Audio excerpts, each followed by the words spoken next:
El antiguo régimen, definido como el conjunto de rasgos políticos, jurídicos, sociales y económicos, caracterizó a Europa y sus colonias durante los siglos XVII y XVIII. En el transcurso del siglo XIX irán siendo sustituidos por otros propios de la sociedad capitalista de clase. Está caracterizado por una monarquía absoluta, donde el gobierno es legitimado por Dios. Este es quien designa a los monarcas, que tienen todos los poderes sin límites. La economía estaba atrasada. Hubo predominio del sector primario, donde había producción por subsistencia. La propiedad de la tierra estaba fundamentalmente en manos de los privilegiados, cuyo señorío suponía cerca del 40% de la superficie cultivable a finales del siglo XVIII. La sociedad estamental era donde los habitantes no estaban bajo la misma ley. Se divide en tres estamentos. La nobleza se divide en alta y baja nobleza. La alta tenía muchas propiedades en el campo y recibía mucho dinero por sus derechos señoriales, por lo que lleva una vida fastuosa. Pero la baja nobleza tenía una situación económica más delicada, razón por la cual buscó matrimonio con la burguesía adinerada que, a su vez, deseaba ennoblecerse. El clero se dividía también en alto y bajo clero. El alto lo componían los hijos menores de las familias nobles y el bajo, personas del pueblo llano. El pueblo llano, o tercer estado, abarcaba a todos los demás individuos, y estaba compuesto por el campesinado y la burguesía. El campesinado era algo más numeroso. Sin embargo, su influencia social era muy escasa, pues solo el 10% era propietario de sus tierras, y el resto estaba sometido al régimen señorial. La burguesía la componían los habitantes de las ciudades. El desarrollo urbano y comercial permitió que un pequeño grupo acumulase mucha riqueza. Sin embargo, su poder político se limitaba al gobierno de las ciudades, porque la nobleza y el clero copaban la política estatal. En Fuendetodos, específicamente en la región de Aragón, nació Francisco de Goya. En ese mismo año, en julio, muere Felipe V. A este lo sucede Fernando VI, que mantiene las reformas que el antiguo rey realizó, los decretos de Nueva Planta, en donde España pasó a ser un reino centralizado. Además, se impuso un nuevo idioma para todo el reino, el castellano. En 1759 muere Fernando VI y pasa a ocupar el trono Carlos III. Impone así el despotismo ilustrado, que es la forma que se le llamaba en Europa al absolutismo, cuyo lema es todo para el pueblo, pero sin el pueblo. Al inicio de su reinado nombró ministros italianos, como Schillaci o Grimaldi, que quisieron modernizar el país, pero este programa reformista fue frenado por el motín de Schillaci en 1766, levantamiento popular contra los italianos, debido a que el país estaba sumido en la pobreza absoluta. Casi no había recursos, es más, el pan, que era el alimento más común, se encarecía aún más. Parecía ser el turno de los ilustrados españoles. Carlos III llegó al poder a Campomanes, Floridablanca y Jovellanos. Sus reformas buscaban sacar de la decadencia a España, y para ello propusieron las siguientes medidas. Trataron de mejorar la agricultura y otros sectores de la economía. Reformaron la educación, que está en manos del clero. Difundieron las ideas de la Ilustración, para lo que se impulsó la creación de las sociedades económicas de amigos del país. Intentaron reducir los privilegios de la nobleza y el clero. Se declararon honestas todas las profesiones, a fin de convertir el trabajo en una virtud social. Goya pasa esos años de su vida en Italia, donde es elegido el Papa Clemente XIV. El pintor trabajaba en 20 cartones para el Prado. Uno de ellos es titulado El Quitasol. El rostro de las dos personas que salen en el cuadro refleja una expresión placentera que hace referencia a cómo se montaba la población española en ese momento, es decir, el optimismo que irradiaba a toda la población durante la época de la Ilustración, así como el liberalismo predominó durante este movimiento cultural. Reino Unido tiene colonias en el este de América del Norte, las llamadas 13 colonias. La Revolución Americana fue el conflicto entre los colonos de Nueva Inglaterra y Reino Unido, que culminó con la independencia de los primeros, debido a que el Reino Unido no hacía otra cosa que explotarla. La Revolución Americana fue la primera en la que el liberalismo se puso en práctica. Fue el origen de un nuevo país, Estados Unidos, cuyo sistema político sirvió de modelo para futuras revoluciones. Goya pinta un tema religioso que hace referencia a la importancia que tenía la Iglesia en esa época. Nace su hijo, Javier Goya. Sube al trono Carlos IV y frena las reformas que impuso Carlos III, mientras en Francia la revolución se está llevando a cabo. Pero vivía una sociedad estamental que mantenía los privilegios. Se agudizó la crisis económica, que afectaba a los precios de los productos básicos, y creó un clima de rebelión contra el clero y la nobleza. Existía un grave déficit de la hacienda, causado porque, aunque los privilegiados no pagaban impuestos, los gastos del Estado aumentaban. Había una crisis política. El rey Luis XVI perdía apoyos entre el pueblo, pues las reformas no prosperaban, y entre los privilegiados, que temían perder poder ante el avance de la Ilustración. Además, la imagen de los reyes era cada vez peor debido a su inconveniente vida lujosa. En 1788 se declaró la bancarrota. El rey tuvo que convocar los estados generales, las cortes estamentales. El ministro Necker dobló el número de representantes del tercer estado en los estados generales, para frenar el poder de los privilegiados. Antes de la reunión, cada estamento redactaba unos cuadernos de quejas. Los cuadernos del tercer estado mostraron un descontento profundo. En la primavera de 1789 se reunieron los estados generales en Versalles. En julio, los representantes del tercer estado pasaron a denominarse Asamblea Nacional, considerándose los únicos con legitimidad para representar a Francia. El rey y los privilegiados intentaron expulsarlos, pero los diputados se reunieron en la sala del juego de pelota, donde juraron que permanecerían reunidos hasta redactar una constitución. La Asamblea Nacional pasó a llamarse Asamblea Constituyente. El 14 de julio de 1789, ante el aumento del precio del pan y los rumores de que el rey concentraba tropas, los ciudadanos franceses asaltaron la Bastilla, prisión real y símbolo del absolutismo. Desde entonces, la revolución institucional y la popular correrían paralelas. La Asamblea Constituyente se propuso desmontar el antiguo régimen y redactar una constitución. Para acabar con el antiguo régimen, el 4 de agosto de 1789 se aprobó el decreto de abolición de los derechos feudales. El 26 de agosto se redactó la Declaración de los Derechos del Hombre y del Ciudadano, en la que se reconocían y garantizaban las libertades personales, la igualdad ante la ley y la propiedad. Ambos decretos suponían el final del absolutismo y el triunfo de la Revolución Liberal. Se promulgó la Constitución de 1791, culminación del proceso revolucionario. La Constitución se basaba en el régimen político era la monarquía parlamentaria, se reconocían la soberanía nacional y los derechos fundamentales de los ciudadanos. La monarquía perdió poder. División de poderes. El poder legislativo estaba en manos de la Asamblea, el ejecutivo en las del rey y el judicial en las de los tribunales. No obstante, el rey podía vetar las leyes.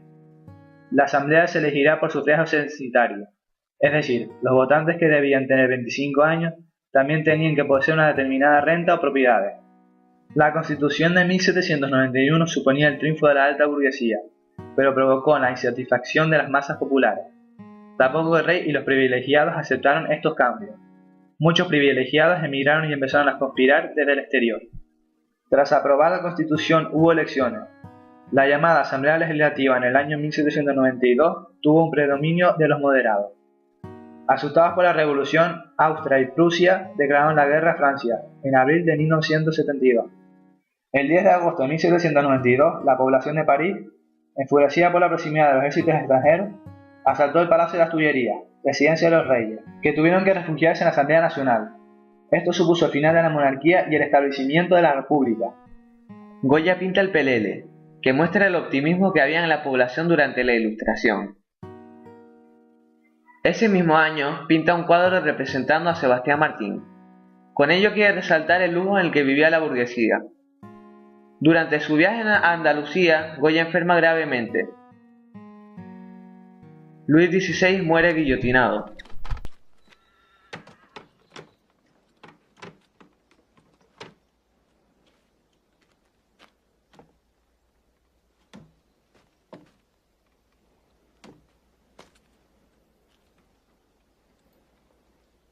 Citoyen, dites-moi ce que je dois faire, monsieur. Il faut enlever votre redingote et votre cravate.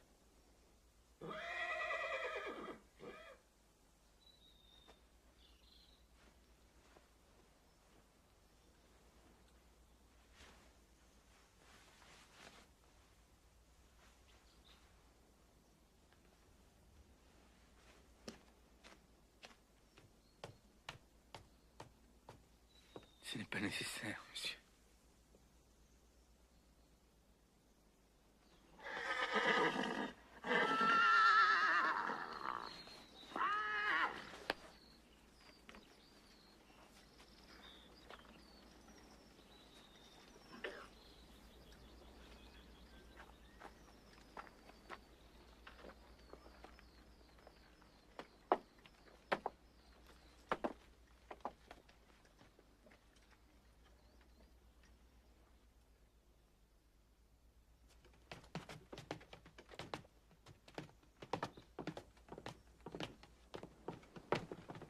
Je meurs, innocent de tous les crimes dont on m'accuse.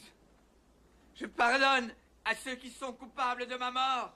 Et je prie Dieu pour que le sang que vous allez répandre ne retombe jamais sur la France.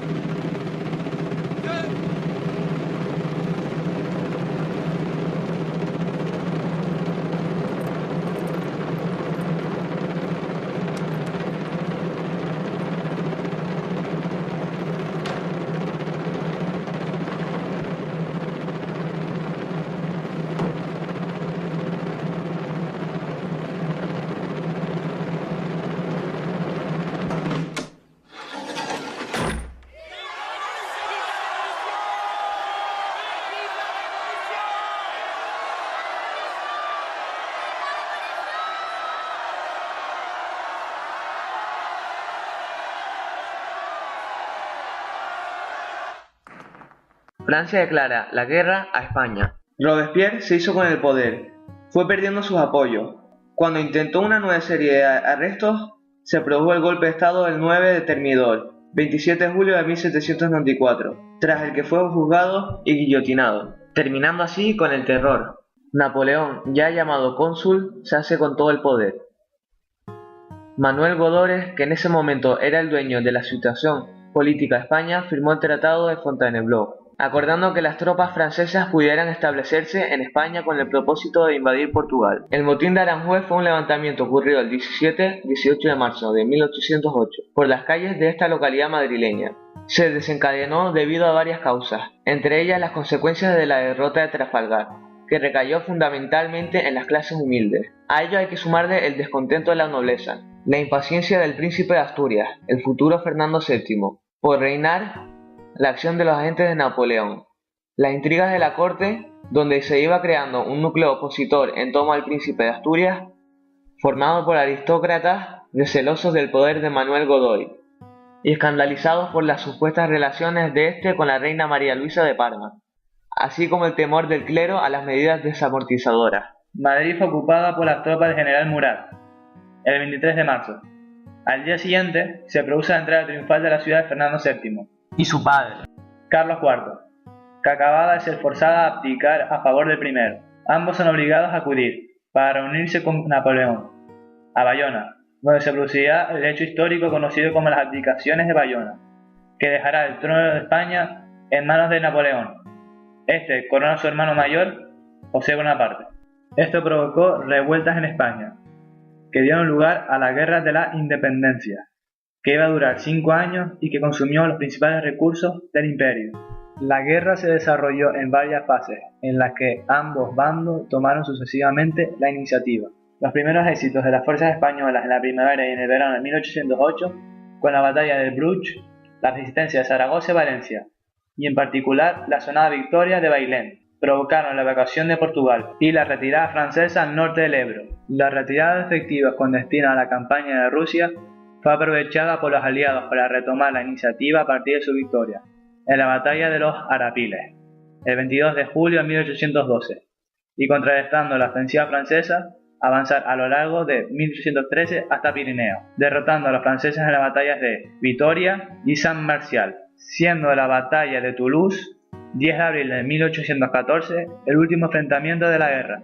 Goya retrata a Fernando VII en 1808. Las relaciones de Goya con Fernando VII no fueron especialmente cordiales. A Goya le costó retratarle. Era como si el monarca no guardase un buen recuerdo del papel jugado por Goya con algunos políticos anteriores. Actualmente este cuadro se encuentra en la Real Academia de San Fernando, en Madrid. Francisco de Goya fue un pintor aragonés que se adelantó a su tiempo iniciando nuevas tendencias artísticas. Sus obras revelan que fue un artista muy comprometido con su época.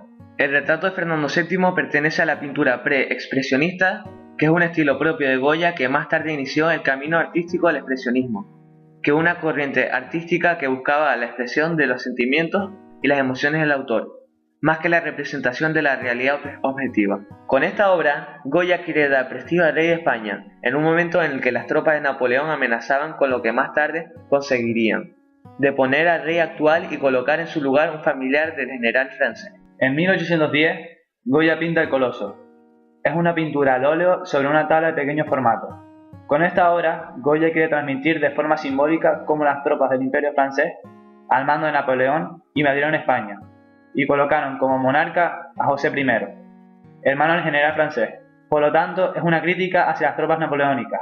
En 1814, Goya muestra fusilamientos del 3 de mayo a través de una imagen. Con esta obra, Goya quiere expresar su disconformidad ante las tropas francesas. Para ello, pinta los episodios históricos de la Guerra de la Independencia, que más trascendencia tuvieron. Las Cortes aprobaron la nueva Constitución de 1812 el 19 de marzo de 1812. Constaba de 384 artículos organizados en 10 títulos. El principio de que la soberanía reside en la nación, compuesta por ciudadanos libres e iguales, vertebra todo el texto. Así, el artículo 4 sostiene que la nación está obligada a conservar y proteger por las leyes sabias y justas la libertad civil, la propiedad y los demás derechos legítimos de todos los individuos que la componen. Fernando VII vuelve al trono y supuso la anulación del régimen constitucional y la vuelta al absolutismo. Goya enferma gravemente. Cuando Goya es obligado a abandonar Madrid, se traslada a Burdeos. Allí vive una nueva vida y pinta cuadros como estos. En 1826, Goya pinta La lechera de Burdeos. Esta pintura es más alegre y con más colorido, siempre recordando a su España natal. En 1827, Goya retrata a Juan Bautista de Muguiro, aunque sigue pintando numerosos retratos para dar prestigio a las personas que lo encargan. Todo ello recordando siempre a su España natal. El 16 de abril de 1828, definitivamente, muere Francisco de Goya.